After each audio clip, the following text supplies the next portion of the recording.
Hello everybody out there, this is Dr. Weird and I just built this.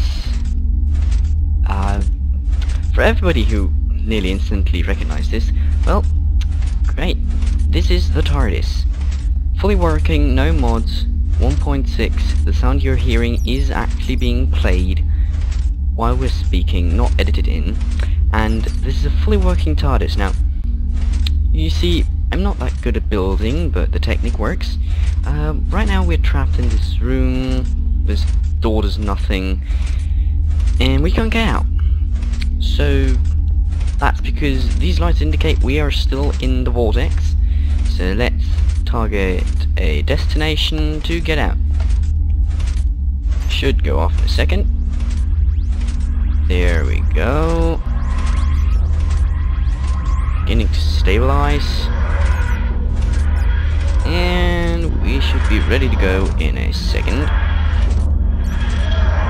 Should be, there they go. And there we are. This is the hardest from outside. As I said, I'm not really good at building the design. And this should be hidden.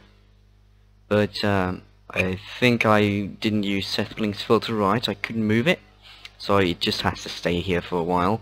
But you see this Tardis right here? Works pretty good. Looks pretty good, and you can just jump back in. You can see the thing over there. That's the inner Tardis thing. You can put that underground if you want to. You can just jump back in here, and you see we're back in the Tardis room. You can go out if you want to again. Still here, but let's depart again. And we're gonna take off.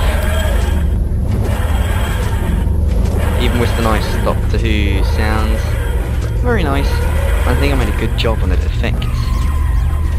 So now we shouldn't be able to get out anymore. Perfect. You see, everything's about just as the real TARDIS would. Then we can select another location.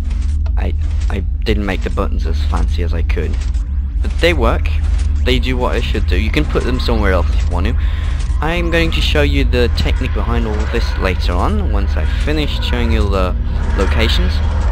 Third button I just put there because I can, because I wanted to add a third location, but I had enough time, because it is a bit complicated to set up destinations.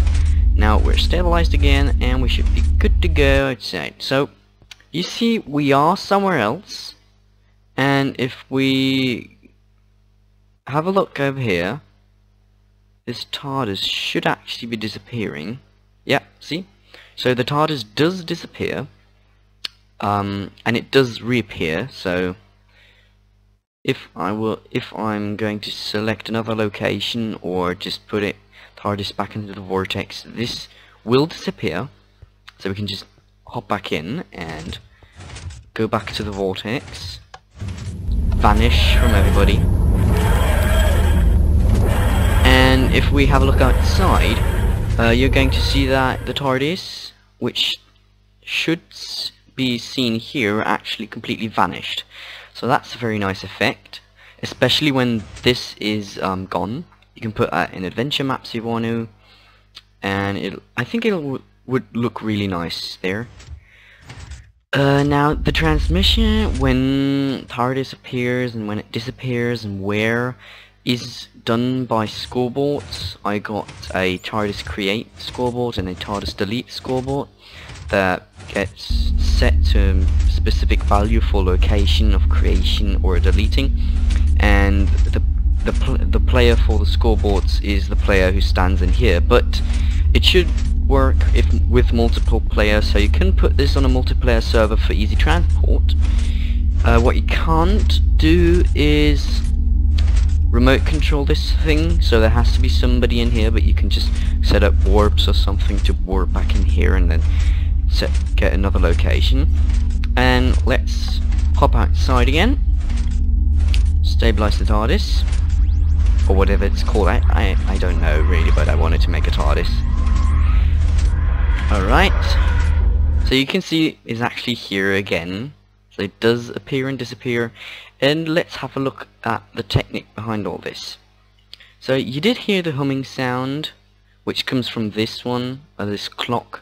7-second loop on a replaced sound from the fireworks launch. I just replaced that sound with the Tardis humming inside, so that sounds pretty good. This delay was initially, it was my initial plan to have only buttons to directly select a new location and not this vortex departure. But you can just replace it with normal redstone wire. Completely leave it out if you want to rebuild this.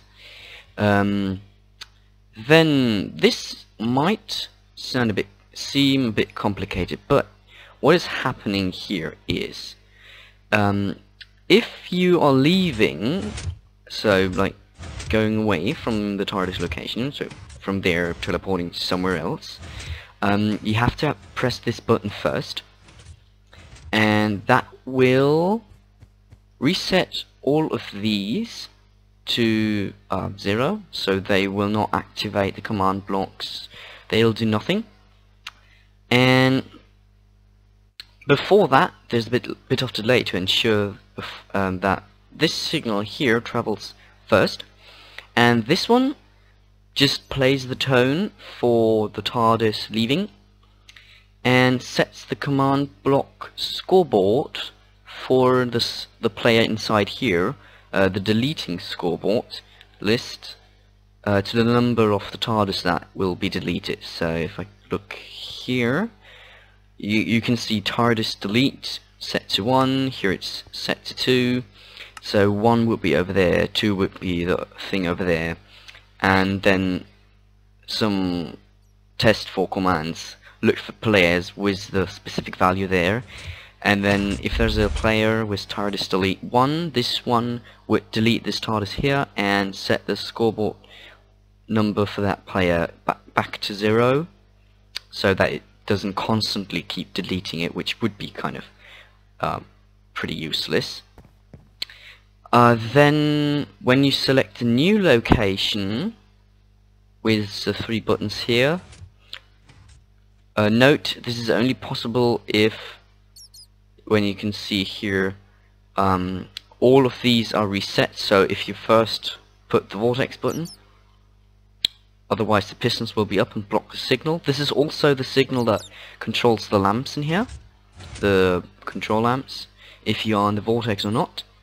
But if the pistons are down and you press a button, the signal will go over here and activate one of these RS0 latches. And this latch, when it turns on, will set off these command blocks. This command block plays the tone of the Tardis arriving, and this one does it too for the location over there, so it plays over there to hear it. And then this one sets the scoreboard list Tardis create to 1 for the specific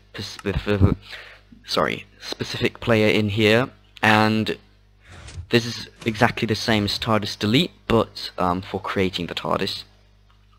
So that works actually pretty good, and as long as those chunks are loaded, they can actually be unloaded and the Tardis will be created afterwards when you go there, which is pretty funny, but it works because the teleporting mechanisms are in here.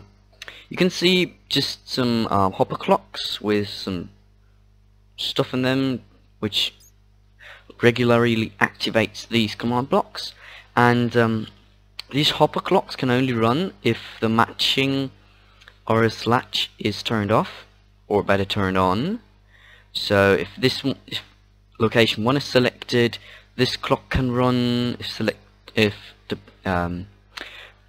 If location 2 is selected, this clock will run, and if location 3 is selected, this clock will run, and that just activates command blocks that teleport the player from the Tardis box over there into here, and from into here to there, and opposite. So that was the technique behind it. You can just expand this. You can build it by yourself. I wanted to use the tones feature, just adding new tones, but that doesn't work, so I had to overwrite the fireworks tone, so you can't use fireworks anymore if you're using the according resource pack. I made it by myself. If I switch to default, everything's gonna be a bit funny, as you will see in about 7 seconds. See? Yeah, that was the Tardis humming sound replaced by fireworks launching. So you have to use a specific resource pack that it sounds right, but when you got that and the technique is set up, then you can just jump into your brand new Tardis and leave off into the vortex somewhere over there, somewhere in the nowhere, and have a good time while you're being dematerialized and materialized in a very non-painful way. You know, that's what the Tardis does. So, I hope you liked this. I hope you understood the principle. The spawning mechanisms and despawning mechanisms I used were settlings, structure filters, and so once you got all those materials together, you can just rebuild this. So leave a like and comment, leave a comment if you like the video, and maybe even subscribe. So this is Dr. Weird signing out on YouTube, also known as Mr. Redwise. I'm going to change that name later, and I'm going to go to unknown dimensions. See ya.